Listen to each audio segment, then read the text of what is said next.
Muy buenos días, Vicente, a usted y a toda la estimable radioaudiencia de Sucre.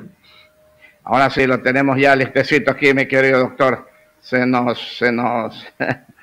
fue. Pero bueno, ya estamos aquí con usted. Doctor, el domingo son las elecciones, definitivamente. Hace unos días entrevistamos al abogado Álvaro Novoa y él decía que había posibilidades legales de aplazar las elecciones por una serie de situaciones que es de dominio público. Constitucionalmente, ¿se puede o no se puede aplazar la fecha de elecciones, doctor Iván Castro, usted como constitucionalista? ¿Qué nos puede comentar? Bueno, mire,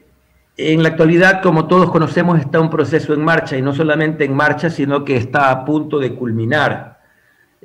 con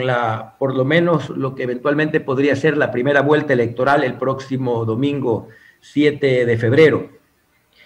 Tendríamos que dejar con claridad lo siguiente. El artículo 85 del Código de la Democracia establece que el Consejo Nacional Electoral deberá hacer la convocatoria para las elecciones por lo menos con 120 días de anticipación,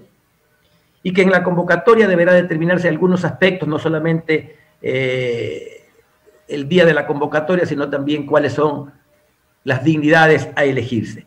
Para cumplir con lo dispuesto en el referido artículo 85 del Código de la Democracia, el 17 de septiembre del 2020, el Consejo Nacional Electoral aprobó y publicó la convocatoria a elecciones generales para el año 2021, para elegir, entre otros cargos, el presidente y vicepresidente de la República, y determinó que la primera vuelta se realice el día 7 de febrero, desde las 7 de la mañana a las 5 de la tarde. Entiendo que existe la preocupación de muchas personas en relación que el proceso de pandemia por el COVID-19 que sufre el Ecuador podría ser una causal suficiente como para aplazar o disponer otra fecha distinta a la ya determinada para las elecciones. Pero debemos de tener en consideración algunos aspectos antes de dar una respuesta de una manera definitiva a esto. Cuando el Consejo Nacional Electoral adoptó la decisión de que el día 7 de febrero sean realizadas las elecciones en primera vuelta, ya había toda la pandemia del COVID-19 en funcionamiento, no solamente a nivel local, sino obviamente a nivel mundial. Y ya habían sido expedidos al menos 3 distintos decretos ejecutivos con declaratoria de estados de excepción, motivados por los casos de la pandemia del coronavirus 19. Conforme constan en decretos que se encuentran publicados en el registro oficial, uno en el mes de marzo del año 2020, otro en el mes de junio del año 2020 y finalmente en el mes de septiembre del 2020. No solamente que a la fecha de la convocatoria a elecciones efectuadas por el Consejo Nacional Electoral ya se habían expedido estos 3 decretos ejecutivos estableciendo el estado de excepción, sino que en el contexto de la pandemia provocada por el COVID-19, diferentes organismos internacionales que velan por el respeto de los derechos humanos, dentro de los cuales está obviamente el derecho a la vida, como principal el derecho a la salud, habían emitido ya resoluciones, pronunciamientos, mediante los cuales estos organismos internacionales recomendaban a los estados que se adopten las medidas coordinadas con todas las autoridades y órganos de los poderes públicos para mitigar los efectos del contagio que pudieran realizarse o que pudieran sobrevenir con ocasión de la realización de las elecciones. Me estoy refiriendo concretamente, entre otros, a las recomendaciones de la Corte Interamericana de los Derechos Humanos con sede en San José de Costa Rica, a las resoluciones como la 1/2020 de la Comisión Interamericana de los Derechos Humanos, que trata sobre la pandemia y la realización de las elecciones en casos de pandemia, a las recomendaciones del Programa de las Naciones Unidas para el Desarrollo y a la guía para realizar elecciones en tiempo de pandemia emitidas por la Organización de Estados Americanos, OEA. Todos estos pronunciamientos internacionales a los que me he referido son concordantes en la necesidad de que los diferentes estados realicen todas las gestiones y todas las coordinaciones necesarias entre los organismos, no solamente electorales, sino también aquellos organismos encargados del control de la salud de los habitantes del Estado y de la seguridad integral de los habitantes del Estado, para implementar medidas que en el día de las elecciones puedan mitigar o puedan de alguna manera hacer menos posible el contagio, que es lo que se tendría como una grave posibilidad el momento de realizar elecciones en épocas como las actuales. Entre las recomendaciones que estas instituciones internacionales efectúan está, por ejemplo, y vale la pena destacar las características de los locales donde se van a realizar las votaciones, que tienen que ser suficientemente aireados, suficientemente espaciosos, la cantidad de locales en donde se pudieran realizar elecciones para que no existan aglomeraciones, es decir, subdividirlas en más centros de votación que los que normal y ordinariamente se hacen. También eventualmente implementar un número de horas, es decir, un horario de votaciones mayor, no exactamente como hemos acostumbrado de 7 de la mañana a 5 de la tarde. Pudiera ser comenzando un poquito más temprano e inclusive haciéndolo hasta un poquito más tarde, para lo cual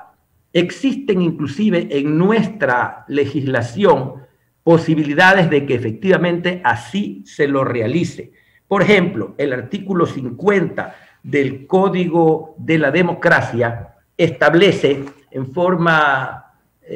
clara y categórica que está prohibido a las juntas receptoras de voto recibir el voto de los electores antes o después del horario señalado para la correspondiente elección, con las excepciones que establezca el Consejo Nacional Electoral.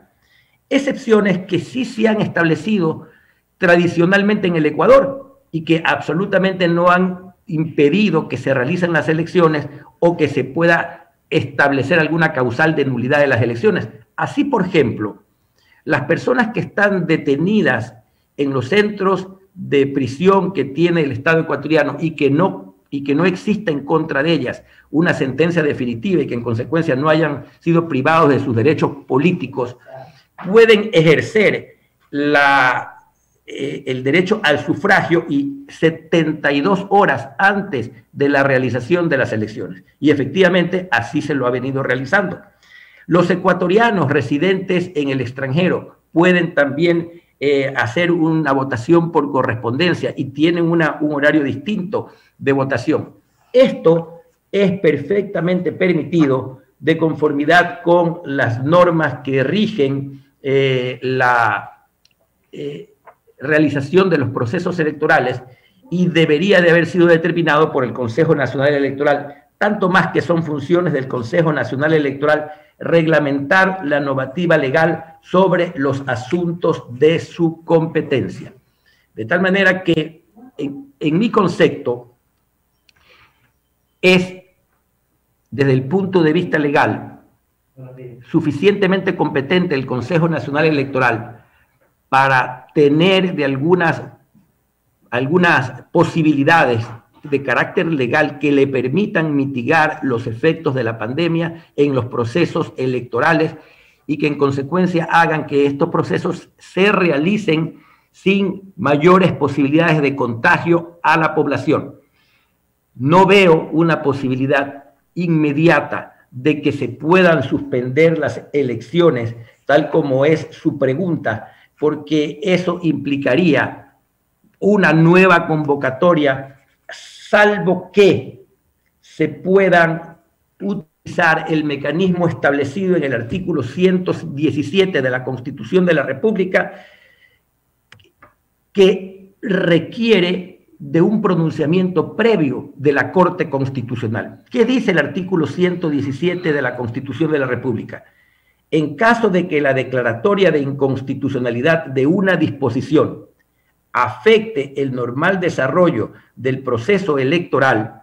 el Consejo Nacional Electoral propondrá a la función legislativa un proyecto de ley para que ésta la considere en un plazo no mayor de 30 días. De no tratarlo, entrará en vigencia por el Ministerio de la Ley. Entonces, si hubiese, cosa que no existe, alguna demanda ante la Corte Constitucional en el sentido de que se establezca por parte del accionante de que se encuentra en la necesidad de suspenderse el proceso electoral por atentar contra los derechos a la salud o contra el derecho a la vida, y de que el órgano constitucional correspondiente establezca la inconstitucionalidad de la convocatoria a elecciones efectuada por la Corte, por el Consejo Nacional Electoral, solamente en ese caso podría estar. A estas alturas no es posible cambiar, no existe alguna disposición ni en la ley ni en la Constitución que lo permita. Lo que sí es posible es que el Consejo Nacional Electoral adopte resoluciones que estén encaminadas efectivamente a conseguir que los efectos de la pandemia no puedan ser mitigados de alguna manera, conforme los distintos ejemplos que mencioné en la primera intervención que tuve. Lamentablemente, el Consejo Nacional Electoral ha estado más preocupado de las disputas internas y de lo que en algún momento se vieron que se unieron fueron exclusivamente para no inscribir la candidatura en este caso justamente del señor Álvaro Noboa, que usted mencionó al inicio de su pregunta, pero de ahí todo ha sido disputa, todo ha sido trabado dentro de ese Consejo Nacional Electoral. Creo que han actuado en muchos de los casos con criterios partidistas y no con la suficiente autonomía e independencia que el cargo que desempeñan efectivamente amerita. Doctor, sinceramente le agradecemos. El tiempo vino corto. En otro momento lo volvemos a molestar para ampliar muchas más cosas constitucionales, mi querido doctor Iván Castro. Con mucho gusto. Gracias a usted, Vicente, y a toda la audiencia. Gracias al doctor Iván Castro Patiño, experto constitucionalista.